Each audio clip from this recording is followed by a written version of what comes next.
Assalamualaikum warahmatullahi wabarakatuh. Perkenalkan, nama saya Fatur Rahman. Saya merupakan mahasiswa dari Universitas Hulu. Di sini saya ingin membuat video seputar pemilu untuk tugas mata kuliah Ekonomi dan Bisnis. Saya memiliki NPM C1C023-068 dan saya berasal dari Fakultas Ekonomi dan Bisnis Prodi S1 Akuntansi. Ikuti keseruan saya selanjutnya. Jadi, pada tanggal 14 Februari tahun 2024 ini kan ada pemilu. Nah, pada pemilu ini kita akan menggunakan hak pilih suara kita sebagai warga negara Indonesia untuk memilih calon legislatif periode kedepannya. Nah, sebelum itu, apakah kalian sudah tahu apa itu pemilu? Jadi, saya akan jelaskan secara singkat. Pemilu atau singkatan dari pemilihan umum merupakan proses demokratis untuk memilih wakil rakyat atau pejabat pemerintahan secara langsung oleh warga negara suatu negara. Nah, pemilihan umum ini merupakan mekanisme penting dalam sistem demokrasi modern yang memungkinkan rakyat untuk berpartisipasi dalam menentukan pemimpin dan kebijakan negara. Nah, jadi intinya itu di negara demokrasi ini kita sebagai rakyat Indonesia memiliki hak dan kewajiban untuk memilih calon legislatif untuk periode berikutnya dan kita wajib untuk berpartisipasi. Selanjutnya ada tujuan dari pemilu. Tujuan dari pemilu adalah untuk memberikan kesempatan kepada warga negara untuk menyampaikan suara mereka dan memilih para pemimpin yang akan mewakili mereka di pemerintahan. Sebelum ke proses pemilu di TPS nanti, jadi pada tahun 2024 ini kita memiliki tiga paslon untuk jadi calon presiden kita ke depannya. Saya ingin menjelaskan sedikit fun fact tentang mereka. Para paslon-paslon ini dimulai dari paslon nomor 1, yaitu adalah Anies Baswedan bersama Muhaimin Iskandar atau biasa kita panggil dengan Caimin. Jadi si Anies ini diusung oleh Partai Nasdem. Dan sebelum dia mencalonkan diri menjadi presiden, dia memiliki beberapa perjalanan karir di bidang politik atau non politik, seperti contohnya dia pernah menjadi juru bicara pasangan Pilpres Jokowi dan Yusuf Kala. Itu Pilpres pada tahun 2009, tahun 2009, dimana kala itu Jokowi menjadi calon presiden menggandeng Yusuf Kala dan si Pak Anies Baswedan itu menjadi juru bicaranya. Selanjutnya si Anies Baswedan ini juga pernah menjabat menjadi Menteri Pendidikan dan Kebudayaan Republik Indonesia. Dia diberikan mandat itu oleh Presiden Jokowi pada tanggal 27 Oktober tahun 2014. Jadi dan juga selanjutnya si Pak Anies juga pernah menjadi Gubernur DKI Jakarta. Nah, si Pak Anies Baswedan pernah menjadi Gubernur DKI Jakarta, itu dia menggandeng Sandiaga Uno sebagai wakilnya. Dan Anies dan Sandiaga ini juga mendapatkan nomor urut 3 pada saat pilkada. Anies unggul dengan perolehan suara 57,96%. Anies juga dilantik pada tanggal 16 Oktober tahun 2017 di Istana Merdeka, Jakarta. Lalu selanjutnya pada nomor urut 2 itu ada Pak Prabowo Subianto dengan menggandeng calon wakil presiden lebih tepatnya itu si Gibran Rakabuming yang merupakan anak dari Pak Joko Widodo yang merupakan presiden kita sekarang. Jadi Pak Prabowo Subianto ini merupakan politisi sekaligus pengusaha dan perwira tinggi militer Indonesia. Jadi perjalanan karir Pak Prabowo ini dimulai di militer, dan itu selama 28 tahun berkarir di militer. Dan semua itu bermula di tahun 1976. Pada saat itu beliau mengawali karir militernya di TNI Angkatan Darat sebagai anggota Letnan II. Setelah lulus dari Akademi Militer di Magelang, Desember pada tahun 1995, Pak Prabowo diangkat menjadi Komandan Jenderal Kopassus dengan pangkat Mayor Jenderal. Pada tanggal 20 Maret 1998, dan Prabowo diangkat menjadi Panglima Komandan Cadangan Strategis Angkatan Darat. Dan setelah itu, Pak Prabowo juga sebelum ini pernah juga menjadi paslon, dan dia sudah, kalau nggak salah ini sudah yang keempat kali dia menjabat menjadi paslon. Yang pertama itu dia pernah menjabat menjadi paslon di tahun 2009. Dia pada saat itu menjadi wakil presidennya Megawati. dia menggandeng Megawati sebagai calon presiden dan Pak Prabowo sebagai wakil presiden pada Pilpres 2009. Selanjutnya di tahun 2014 Pak Prabowo kembali mencalonkan diri menjadi presiden. Kali ini dia menjadi presiden, tidak wakil presiden. Di tahun 2014 dia melawan Pak Jokowi, yang dimana Pak Jokowi pada saat itu menggandeng Yusuf Kala dan Pak Prabowo menggandeng Hatta Rajasa. Nah, selanjutnya dan beliau kalah dengan Pak Jokowi. Selanjutnya di tahun 2019 beliau belum menyerah, beliau masih mencalonkan diri lagi.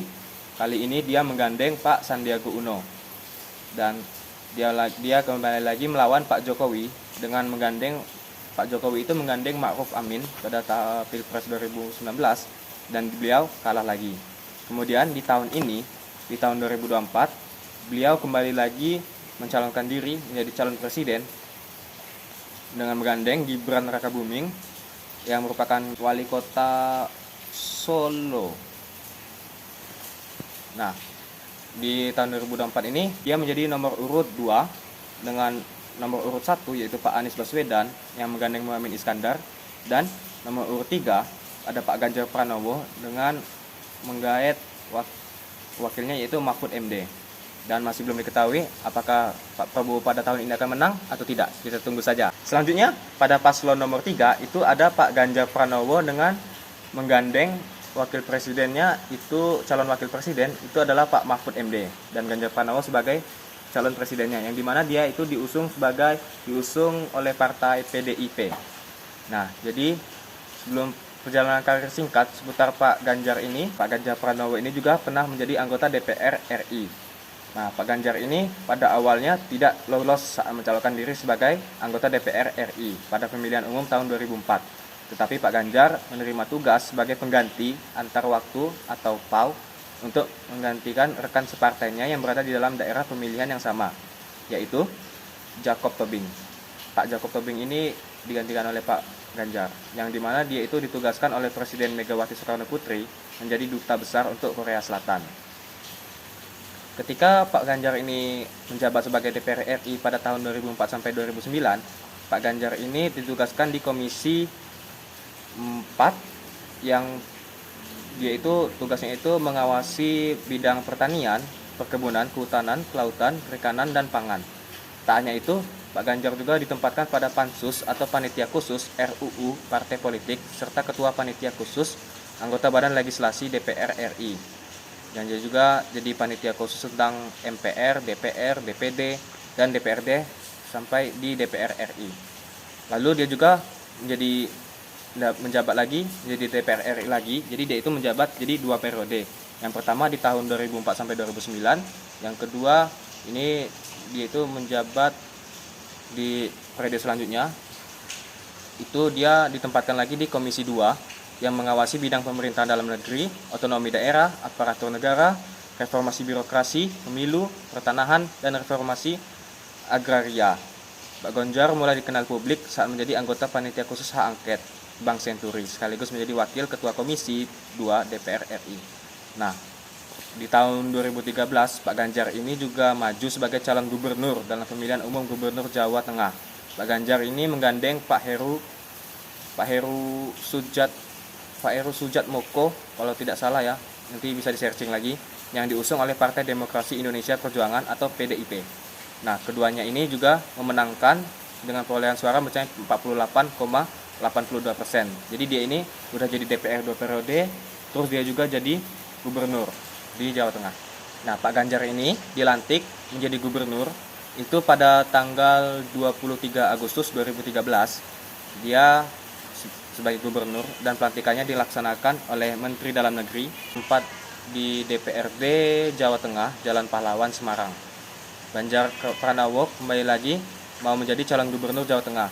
Kali ini Pak Ganjar menggandeng Taj Yassin Maimun yang merupakan anggota DPRD Jawa Tengah periode 2014 sampai 2019 dari fraksi PPP dan dari daerah pemilihan Jawa Tengah 3. Kemenangan kembali berpihak pada Ganjar dengan perolehan suara 58,78%. Ganjar Pranowo dan Taj Yassin Maimun resmi menjadi gubernur Jawa Tengah 2018 sampai 2023. Hingga akhirnya di 2024 dia mencalonkan diri menjadi calon presiden. Jadi dia ini sudah menjadi jadi menjabat jadi DPR RI 2 periode, lalu lanjut lagi menjadi Gubernur Jawa Tengah 2 periode lagi. Nah, sekarang dia pengen jadi calon presiden. Kita lihat saja apakah beliau masih bisa menang atau tidak. Selanjutnya kita akan langsung ke TPS untuk memilih melaksanakan kewajiban kita sebagai warga negara Indonesia yang baik untuk memilih calon presiden kita selanjutnya. Pilihlah calon presiden dengan benar. Lihat visi dan misinya.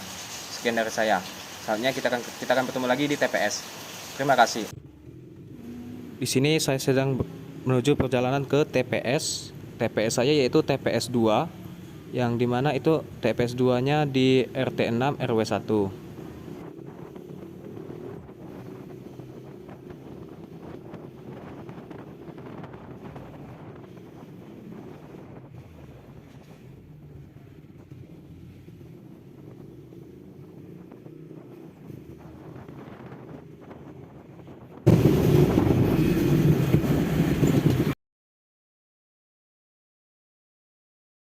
Ini dia keadaan di TPS 02 RT 6 RW 1. Bisa dilihat di sana ada 4 bilik suara, di kanannya ada 5 kotak pemungutan suara, yang dimana itu ada untuk presiden, ada untuk DPD, DPR, DPRD, dan DPRD kota.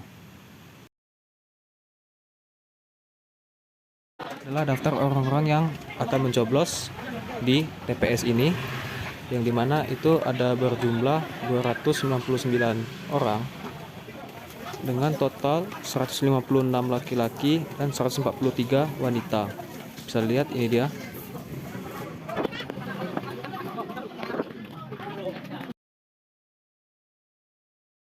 Nah, ini berikut calon-calon untuk DPR RI dari semua partai dengan batas 4 calon per partai. Jadi hanya ada 4 orang yang bisa diusung oleh satu partai. Walaupun tidak masalah jika hanya mengusung 2 atau 3 orang. Intinya kurang dari 4 tidak apa-apa.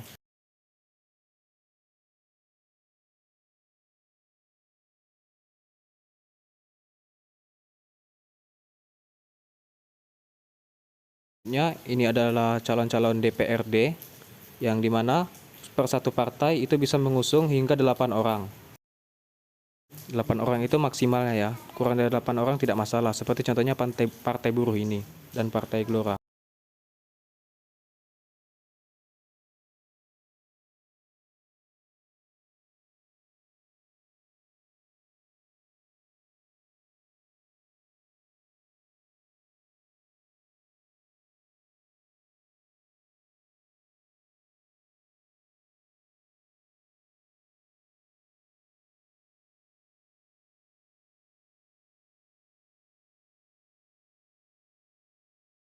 Selanjutnya ini adalah calon-calon DPRD tingkat kota. Sama seperti yang sebelumnya, itu per partai bisa mengusung hingga 8 orang maksimal. Bisa juga kurang.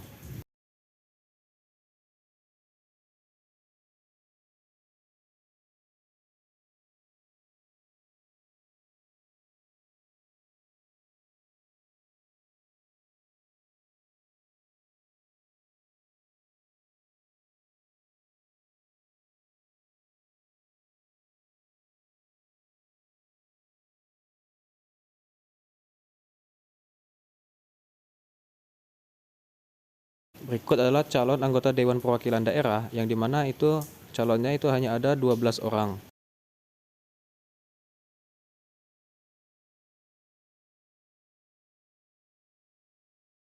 Calon presiden kita dengan 3 calon. Yang paslon pertama dengan visi Indonesia adil makmur untuk semua, dan paslon kedua dengan visi bersama Indonesia maju menuju Indonesia emas. Tiga dengan visinya yaitu gerak cepat menuju Indonesia unggul.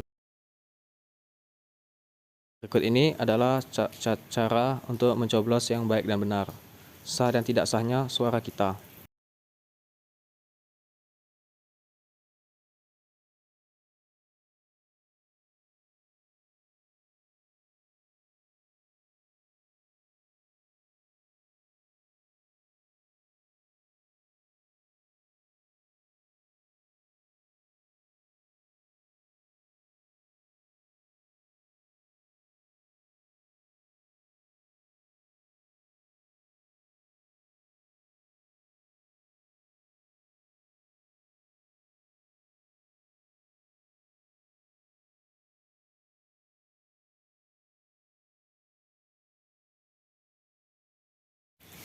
Oke guys, tebak hari ini hari apa? Yap, tepat sekali. Sekarang adalah hari Selasa.